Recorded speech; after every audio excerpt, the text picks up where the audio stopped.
தமிழ்நாட்டின் பல்வேறு பகுதிகளில் இடி மின்னலுடன் பெய்த கனமழையால் வெப்பம் தணிந்து குளிர்ச்சியான சூழல் நிலவுகிறது. விருதுநகர் மாவட்டம் ஸ்ரீவில்லிபுத்தூர் மற்றும் அதனை சுற்றியுள்ள பகுதிகளான கிருஷ்ணன் கோவில், வத்திராயிருப்பு, வன்னியம்பட்டி உள்ளிட்ட பகுதிகளில் பலத்த இடியுடன் கூடிய கனமழை பெய்தது. சுமார் 1 மணி நேரத்திற்கு மேலாக பெய்த கனமழையால் சாலைகளில் வெள்ளம் பெருக்கெடுத்து ஓடியது.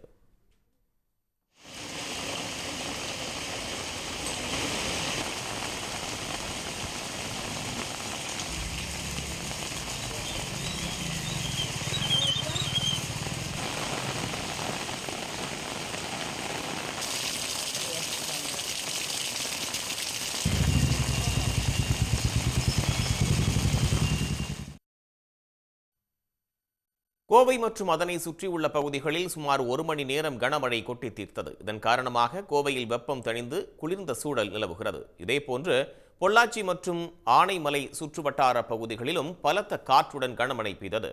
இதனால் சாலையோரங்களில் இருந்த மரங்கள் ஆங்காங்கே சாய்ந்திருப்பதால் வாகன ஓட்டிகள் அச்சத்திற்கு ஆளாகியுள்ளனர்.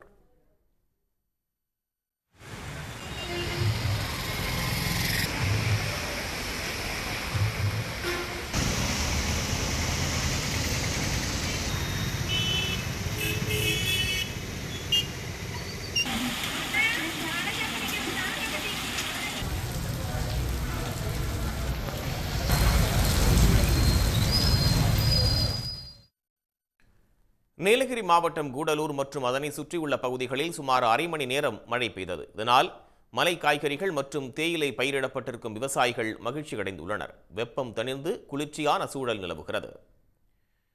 செங்கல்பட்டு மாவட்டம் திருக்கழுங்குன்றம் மற்றும் திருப்போரூர் சுற்றுவட்டார பகுதிகளில் பரவலாக மழை பெய்தது. இதனால் குளிர்ச்சியான சூழல் நிலவி வருவதால் பொதுமக்கள் மகிழ்ச்சி அடைந்தனர். ஒட்டன்சத்திரம் மற்றும் அதனை சுற்றியுள்ள பகுதிகளான விருப்பாச்சி, அரசுப்பிள்ளைப்பட்டி, கள்ளிமந்தயம் உள்ளிட்ட பகுதிகளில் லேசான மழை பெய்தது. சாலைகளில் மழை நீர் வழிந்து ஓடியது. இதனிடையே கோவையிலிருந்து தேனிக்கு சென்ற அரசு பேருந்து சாலையோர பள்ளத்தில் இறங்கியது. இதனையடுத்து அதில் இருந்த பயணிகள் மாற்று பேருந்தில் தேனிக்கு அனுப்பி வைக்கப்பட்டனர். உடனுக்குடன் செய்திகளை தெரிந்து கொள்ள சன் நியூஸ் பெல் ஐகானை கிளிக் பண்ணுங்க.